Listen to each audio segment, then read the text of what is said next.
আসসালামু আলাইকুম গাইস।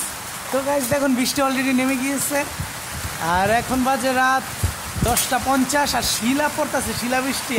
আবারও কিছুদিন আগের মতো আবার বৃষ্টি আর বজ্রপাত লাই লাই লাগতেছে। শিলার আওয়াজ পাইলে বুঝবেন। এখন একটু বন্ধ হয়েছে, আবার আওয়াজ দিচ্ছি আপনাদের। তো গাইস এই দেখুন শিলা উপর থেকে আমার ছোট ভাই এখন ভিজা ছাতাটা নিয়ে আসছে।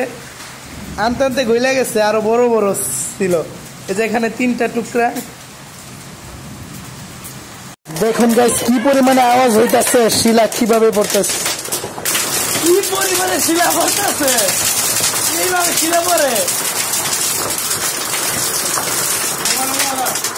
না বই আওয়াজ হইতাছে। দেখুন গাইস কি পরিমাণে আওয়াজ হইতাছে শিলা পড়ার। কমছে একটু।